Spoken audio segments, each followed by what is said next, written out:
Football fans, পায়ের লিগামেন্টে চোট পাওয়ার কারণে পুরো মৌসুমের জন্য মাঠের বাইরে ছিটকে গেলেন স্প্যানিশ মিডফিল্ডার রদ্রি। ম্যানচেস্টার সিটির এই তারকা মিডফিল্ডার সর্বশেষ প্রিমিয়ার লিগের ম্যাচে আর্সেনালের বিপক্ষে মাঠে নেমেছিলেন। যে ম্যাচটির প্রথমার্ধে তিনি ডান পায়ের লিগামেন্টে চোট পান, যার কারণে সেই সময় ম্যানচেস্টার সিটির কোচ পেপ গার্দিওলা তাকে মাঠের বাইরেও ডেকে নেন। তবে পরবর্তী সময় ম্যানচেস্টার সিটি তাদের সোশ্যাল মিডিয়া অ্যাকাউন্টে জানিয়েছে যে রদ্রি তার ডান পায়ের লিগামেন্টে মারাত্মক চোট পেয়েছেন, যার কারণে এই সিজনে তাকে আর মাঠে দেখা যাবে না। পুরো মৌসুমের জন্যই মাঠের বাইরে চলে গেছেন রদ্রি।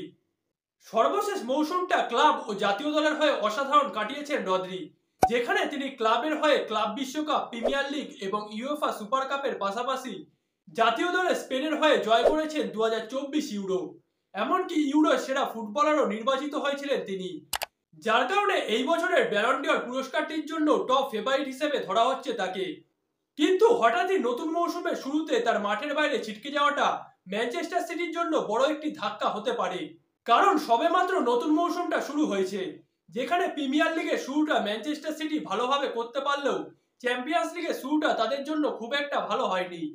চ্যাম্পিয়ন্স লিগের প্রথম রাউন্ডের ম্যাচে তারা ইন্টার মিলানের সঙ্গে নিজেদের ঘরের মাঠে ড্র করেছে, যার কারণে চ্যাম্পিয়ন্স লিগের নতুন ফরম্যাটে পরবর্তী রাউন্ডে কোয়ালিফাই করাটাও ম্যানচেস্টার সিটির জন্য এবার অনেক কঠিন হতে চলেছে। এমনিতে চ্যাম্পিয়ন্স লিগের নতুন ফরম্যাটের কারণে এই মৌসুমটা আরো বড় হতে চলেছে। সেক্ষেত্রে চ্যাম্পিয়ন্স লিগের প্রথম পর্ব থেকে রাউন্ড অফ 16-এ কোয়ালিফাই করার জন্য ম্যানচেস্টার সিটিকে পয়েন্ট টেবিলে শীর্ষ 8টি দলের মধ্যে থাকতে হবে, তবেই তারা ডাইরেক্ট কোয়ালিফাই করতে পারবে রাউন্ড অফ 16-এর জন্য। কিন্তু পেপ গার্দিওলার দলের জন্য কাজটা মোটেও সহজ হবে না, বিশেষ করে রদ্রির মতো একজন ভার্সেটাইল মিডফিল্ডার তাদের মাঝমাঠে না থাকায় এই কাজটা আরো কঠিন হবে পেপ গার্দিওলার দলের জন্য। পেপ গার্দিওলার সিস্টেমে খুবই গুরুত্বপূর্ণ একজন খেলোয়াড় হচ্ছেন রদ্রি, যিনি কিনা মূলত ডিফেন্সিভ মিডফিল্ডার হওয়া সত্ত্বেও দলের প্রয়োজনে একাধিক গোল করে থাকেন। এছাড়া ডি ব্রুইনার পাশাপাশি রদ্রিও ম্যানচেস্টার সিটির মাঝমাঠটাকে কন্ট্রোল করে থাকেন, যার কারণে তাকে ছাড়া ম্যানচেস্টার সিটি ও পেপ গার্দিওলার জন্য পুরো মৌসুমটা বেশ কঠিন হতে চলেছে।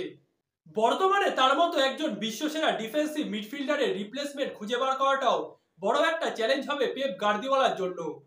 যদিও গতকাল কারাবাও কাপের ম্যাচ শেষে সিটি কোচ পেপ গার্দিওলা রদ্রির ইনজুরি নিয়ে বলেছেন, যখন কোনো প্লেয়ারকে রিপ্লেস করা অসম্ভব তখন পুরো দলকে মিলে তার কাজটা করতে হয়।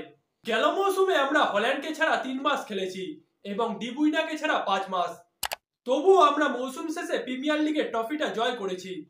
পেপ গার্দিওলা মূলত রদ্রির অবর্তমানে পুরো দলকে ডিফেন্সিভ ফুটবল খেলানো কিংবা দলের প্রতিটা খেলোয়াড়কে ডিফেন্ড করার কথাই বলেছেন। তবুও পুরো মৌসুম জুড়ে ম্যানচেস্টার সিটির জন্য এই কাজটা যে খুব একটা সহজ হবে না, এটা এখনই বোঝা যাচ্ছে।